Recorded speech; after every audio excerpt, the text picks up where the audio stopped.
The Erie Canal was the first major waterway built in the United States.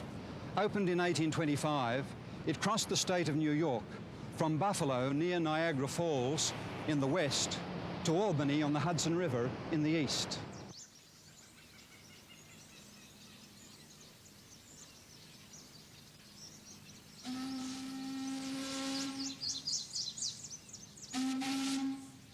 About half an hour's drive east of Rochester lies the small town of Port Gibson. Located on the canal, it was once the main shipping point for the area. It was also the home of an active Methodist layman, Hiram Edson, who in 1843 accepted the message of the soon coming of Christ taught by William Miller and his associates. With tens of thousands of others across the United States, the Millerites of Port Gibson waited with earnest expectation for October 22, 1844. For on this day they expected the Lord to come as the fulfillment of the 2,300-day prophecy of Daniel 8:14. But as the clear morning light of the following day shone upon the canal waters, these same believers were overcome with disappointment and despair. Just how they came to see beyond their own misunderstanding to the clear light of God's leading in three distinct ways is the substance of our story.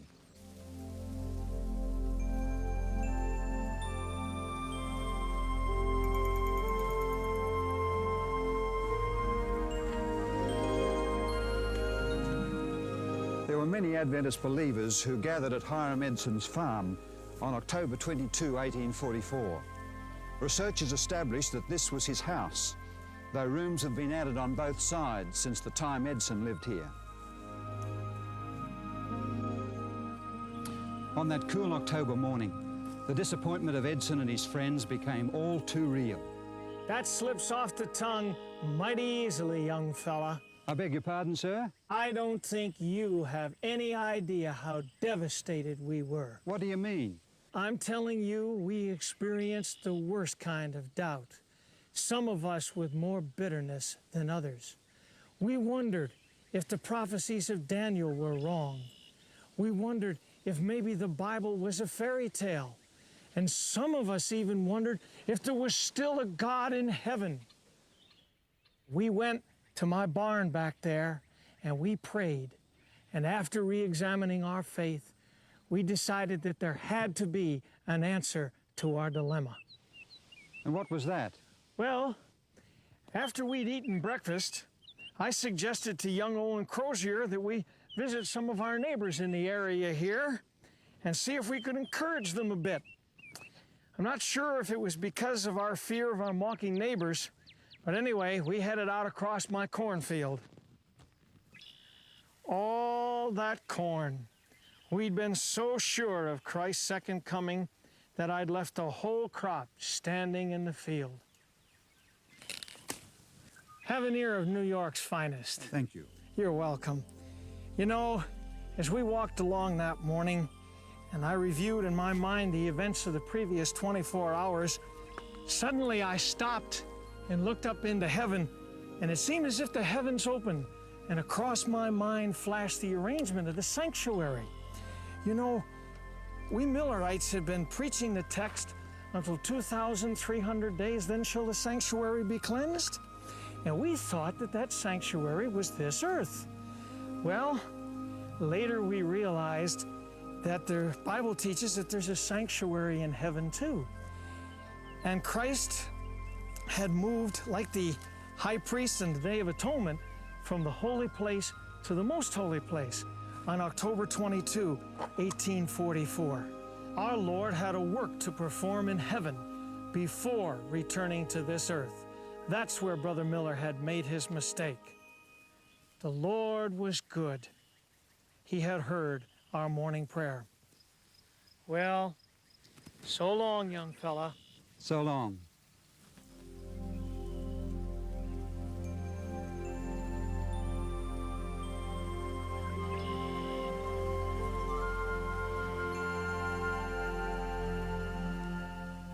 In the following months, Hiram Edson and his associates continued to study the subject of the sanctuary and its cleansing.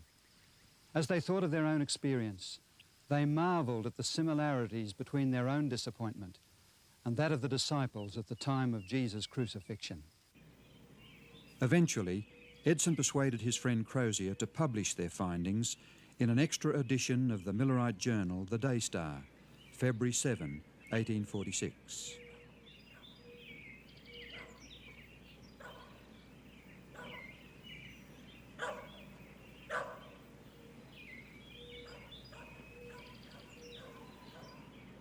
But meanwhile, a second significant development was taking place here in Washington, New Hampshire. 2 years earlier, in 1844, a Seventh-day Baptist lady had shared with a group of Millerite believers here her conviction that the seventh day of the week should be observed as the Sabbath.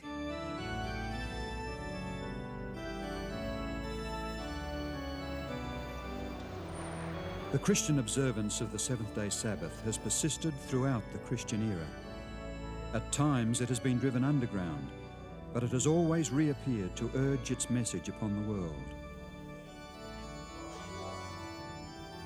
From the days of the Apostles down to the 5th century, it continued in various parts of the Roman Empire. However, as the Christian Church slipped further and further into apostasy and adopted the idolatrous rites and practices of sun worship, the seventh-day Sabbath was soon discredited, its observance suppressed, and in its place, Sunday was exalted as the day of worship.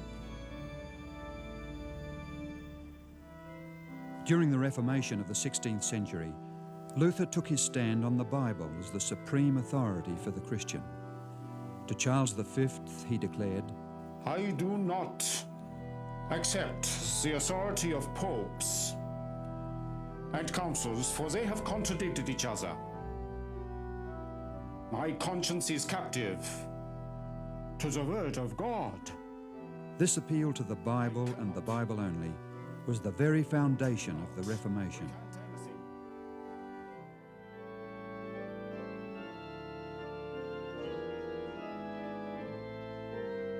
As the Reformation continued, dialogues soon arose within the Church over the question of Sunday and the Sabbath.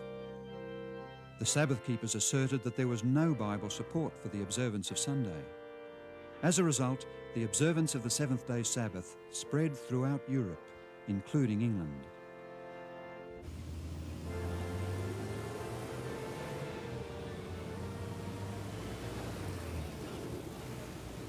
There, agitation over the Sabbath became the centre of controversy among the Puritans throughout the 17th century.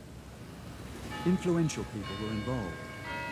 Among the many who advocated the observance of the seventh day was a London barrister and a Commonwealth Speaker of the House of Commons.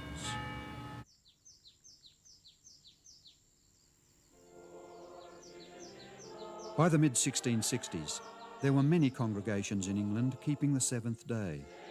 A member of one of them was Dr. Peter Chamberlain, physician to 3 Stuart kings, James I, Charles I, and Charles II of England. A contemporary of John Bunyan, Chamberlain was a keen Bible student. On his tombstone in the churchyard at Woodham Mortimer, these words have been written. As for his religion, he was a Christian, keeping the commandments of God and faith of Jesus, being baptized about the year 1648, and keeping the seventh day for the Sabbath above 32 years. Chamberlain was a member of the Seventh-day Baptist Church, a small group that had separated from the Baptist Church in the early 1600s because of their convictions concerning the Sabbath.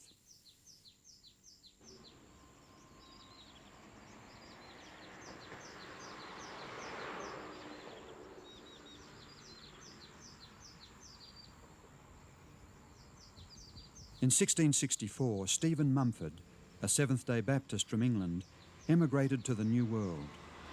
In 1671, he organised the first Seventh-day Baptist Church in America at Newport, Rhode Island. During the next 170 years, their influence spread throughout America until in 1843, Seventh-day Baptists numbered about 5,500. In that year, their General Conference voted on a most significant resolution. That the first day of November next be observed by our churches as a day of fasting and prayer, that Almighty God will arise and plead for his holy Sabbath. Little did they anticipate the manner or the magnitude of the answer to their prayer.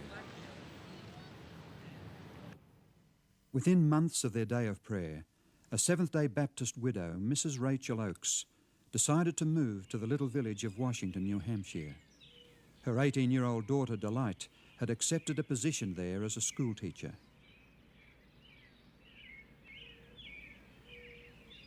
Driving into Washington today, the marker on the roadside states that this is the birthplace of the Seventh-day Adventist Church. What happened here to attract such a title?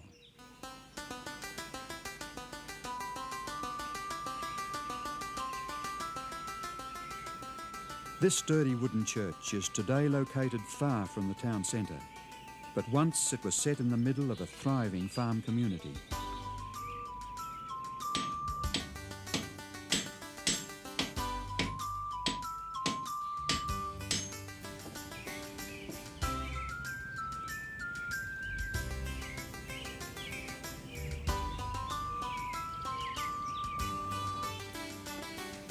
In 1844, Frederick Wheeler was the Methodist circuit-riding pastor of this church.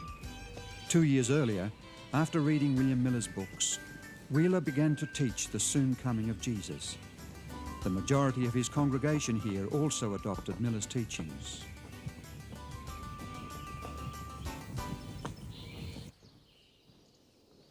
One Sunday morning, Wheeler was at this desk in the Washington, New Hampshire church, conducting the communion service.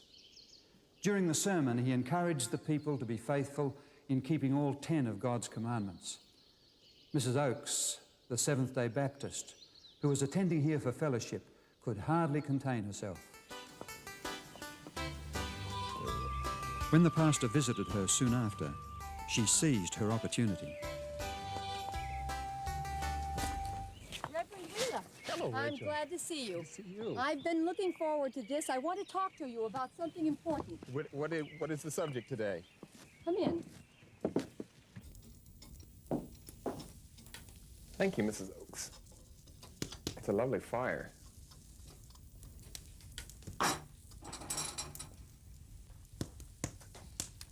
In Sunday service, Reverend Wheeler, you said that everyone who confesses Christ should obey all God's commandments. I am strongly of that opinion, sister. Well, I'll be making it clear. I came near standing up right then and there and saying something. I sensed as such. What did you want to say? I wanted to tell you that you had best put that cloth back on the communion table until you begin to keep all God's commandments yourself, including the fourth.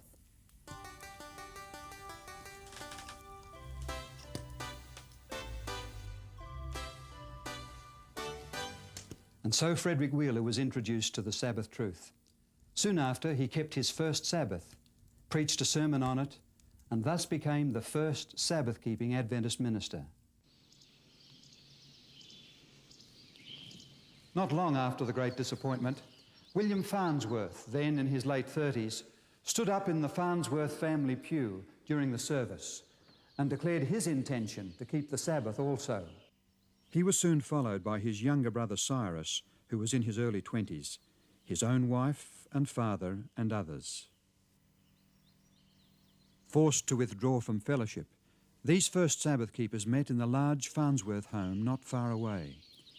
It was not until some years later that they acquired eventual ownership of this church.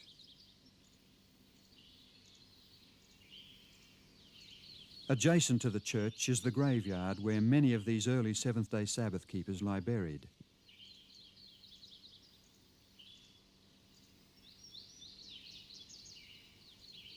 This marker reveals that Cyrus Farnsworth later married Rachel Delight Oakes, the school teacher and daughter of Mrs. Rachel Oakes.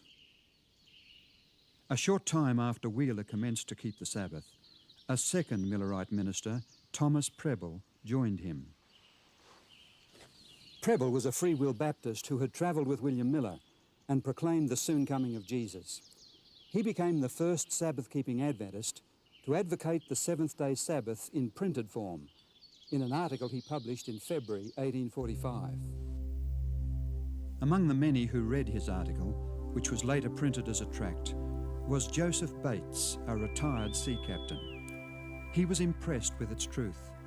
Some years before, Bates had accepted the teachings of William Miller. He held key positions in the Millerite movement and managed to weather the storm of the disappointment of 1844 without losing his faith.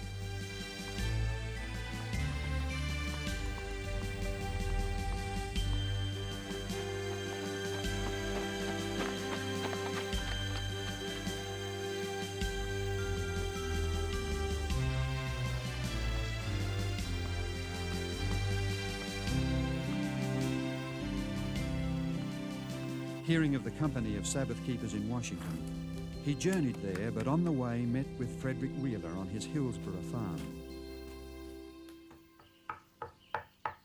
The Sabbath, I'm just having difficulty. They studied the Bible together throughout the night. What I do study, I feel confident is...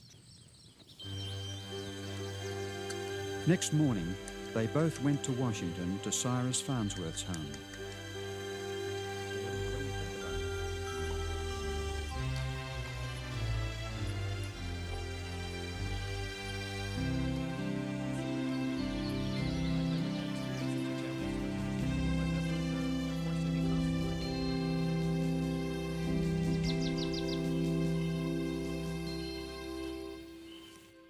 Here at the Farnsworth home in 1845, after further study with Wheeler and Farnsworth, Bates made his decision about the Sabbath.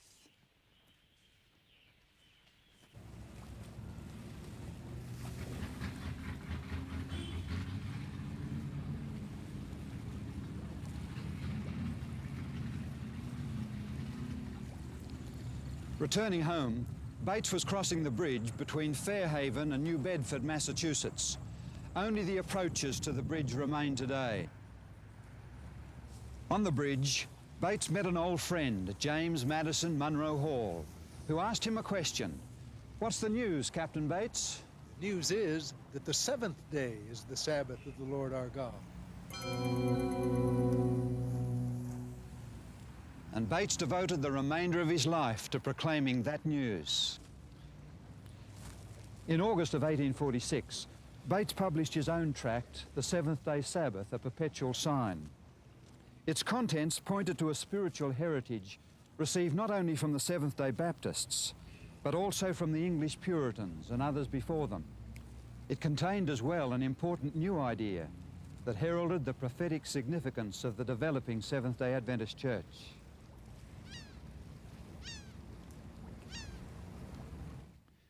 After Bates had begun to keep the Sabbath, he noticed something that the Millerites had overlooked. They had seen their movement as the fulfillment of the first and second angels' messages of Revelation 14, which were to be proclaimed prior to the second coming of Jesus. But there was also a third angel's message. Bates noted that Revelation 14 and verse 12 describes the people who are preaching these messages as those who keep the commandments of God and the faith of Jesus. This confirmed in his mind the importance of keeping the commandments. It seemed to him that the time had come for a people who had proclaimed the first and second angels' messages to recognize the third message and to keep the commandments of God and the Sabbath, the fourth command, enjoined. Earlier in 1846, Bates received a copy of the Daystar Extra, which explained Hiram Edson's insights into the heavenly sanctuary and Christ's ministry in the most holy place. He began to correspond with Edson and accepted his invitation to a conference to be held in Port Gibson later that year. There, Edson shared his insights into the sanctuary, but Bates too had something to share. As Bates outlined his reasons for keeping the seventh-day Sabbath, Edson jumped to his feet and declared, "That is light and truth. The seventh day is the Sabbath, and I am with you to keep it." And keep it he did till the day of his death.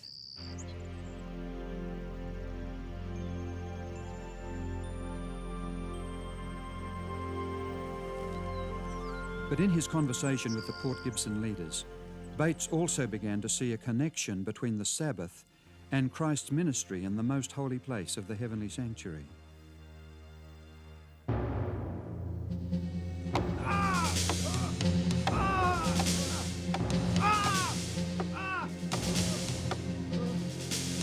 Jesus was at the centre of both teachings. In one, he was the all-sufficient sacrifice as God's Lamb, as well as High Priest, ministering the blood and cleansing the sanctuary. In the other, he was the creator of the world and giver of true rest. The 1846 conference was the first public expression of such a connection.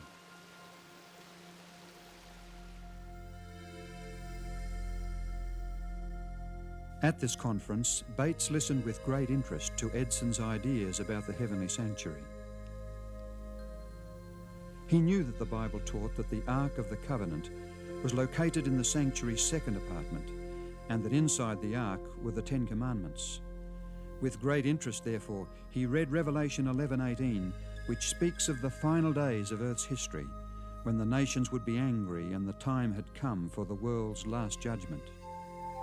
But then in the next verse he read that at the same time the temple of God, or the heavenly sanctuary, was to be opened, and there was seen in his temple the ark of his testament. Bates reasoned that if Jesus' ministry in the most holy place was now the focus of attention, then the ark, its law, and the seventh-day Sabbath that law commanded also assumed new importance. The fulfillment of the 2,300-year prophecy in 1844 had therefore drawn attention to the heavenly sanctuary in a way never seen before. As a result, two special emphases concerning Jesus emerged. First, he was now engaged in his final work as our high priest in the most holy ministry of that sanctuary. Second, he was Lord of the Sabbath day and had both commanded the seventh day to be kept holy and observed it himself as our divine example. But there was to be a third distinguishing sign associated with God's great final proclamation of the gospel. It too was to come from Jesus, for in Revelation 12:17 it is identified as the testimony of Jesus. Just what does this mean?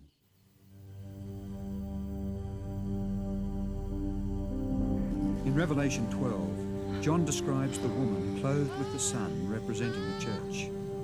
He sees her waiting for the birth of Jesus, then persecuted and led away into the wilderness, where God protects her for a period of 1,260 years. Verse 17 then says, "The dragon was enraged at the woman and went off to make war against the rest of her offspring, who obey God's commandments and hold to the testimony of Jesus." A comparison between Revelation 19:10 and 22:8 reveals that the testimony of Jesus, declared to be the spirit of prophecy, operates through the prophets, those individuals he has chosen to speak his testimony to his people.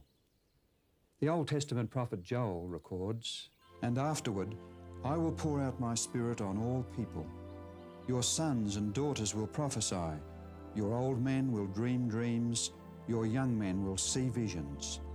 Even on my servants, both men and women, I will pour out my spirit in those days." The context of these verses points to their ultimate fulfillment in the days before the coming of the great and dreadful day of the Lord. The 19th century reveals several impressive fulfillments of this prediction.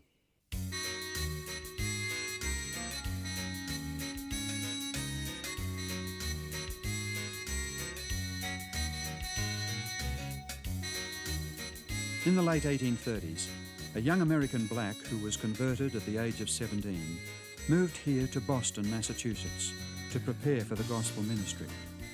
His name was William Foy. During 1842, Foy received two impressive visions.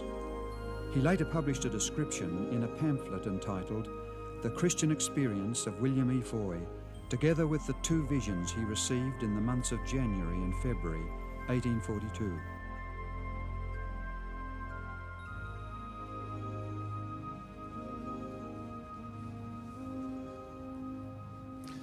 On Tuesday evening, January 18, 1842, 23-year-old Foy was meeting with a group of Christians for prayer and Bible study here in Beacon Hill, Boston. During the meeting, he experienced the first of 4 visions. It lasted for 2.5 hours, during which a Dr. Cummings examined him and could find, and I quote, "no appearance of life except around the heart." Dear brothers In and his vision, sisters, Foy witnessed the rewards given to the righteous at the second coming and was shown the matchless beauty of heaven. He was hesitant to share his visions, for he knew the prejudice against blacks. But less than 3 weeks later, he was given another vision while meeting in a crowded church. This vision, lasting 12.5 hours, revealed the scenes of the Great Judgment Day. It is with deep regret that I must now pass judgment upon your life. As a child, you were fortunate to have the benefit of God-fearing and loving parents. As the scenes passed before him, he saw that neither profession, politics, nor status can save, only a relationship with Christ. In fact, if notice had been taken of his vision concerning the pre-Advent judgment, perhaps the great disappointment 2 years later may have been softened, if not avoided altogether.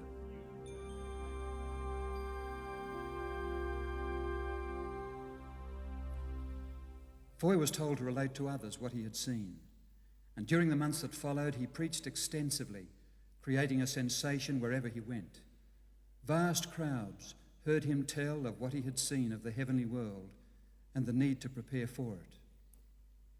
It appears that 2 more visions were given to him, including one revealing 3 steps to the heavenly city, which he did not understand. For nation shall rise against nation, and kingdom against kingdom. And there shall be famines, pestilences. No more earthquakes, and visions were diverse given to places. William Foy after the disappointment. However, he maintained his hope in the second coming of Christ. He continued as an esteemed and beloved preacher in small rural communities, finally settling in East Sullivan, Maine. And this gospel of the kingdom shall be preached into all the world, for a witness unto all nations. There he died in November 1893 and was buried here in the Birch Tree Cemetery.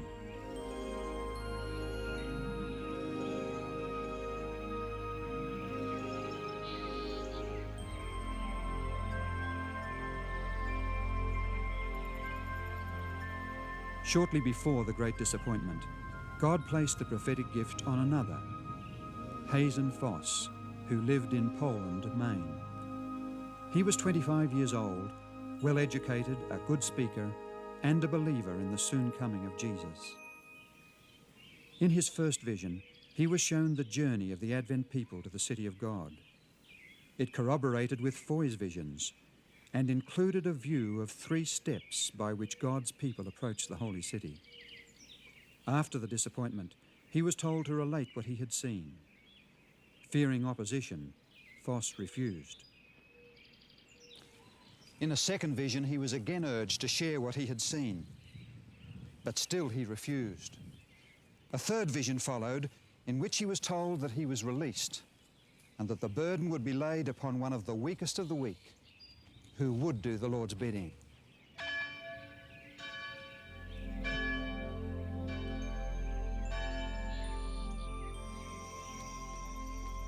A few weeks later, Foss stood outside the door of a little chapel, listening to a miraculous story. He was urged to come into the meeting, but he refused. The manna, almonds, figs, pomegranates, and grapes, and the other fruit. I asked Jesus to let me eat of them. He said, "Not now. Those that eat of this fruit return to earth no more. You must go back and relate to others that I have revealed to you." Then an angel bore me gently down. What he heard was an account of a vision almost identical to the one given him. Who was it that Foss saw that night? Her name was Ellen Harmon, a 17-year-old girl so ravaged by tuberculosis it threatened to take her life.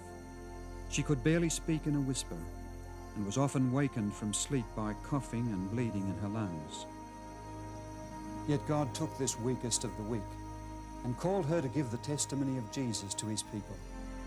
Empowered by God's Spirit, she was to bear that testimony for the next 70 years. The explanation of the sanctuary, the seventh-day Sabbath truth, and a modern manifestation of the spirit of prophecy These three key revelations helped lead many through the disappointment of 1844. And it was the last of these, in the person of Mrs. Ellen Gould White, who was to continue to act as a compass for this fledgling group of believers well into the 20th century. It is to her story we turn next.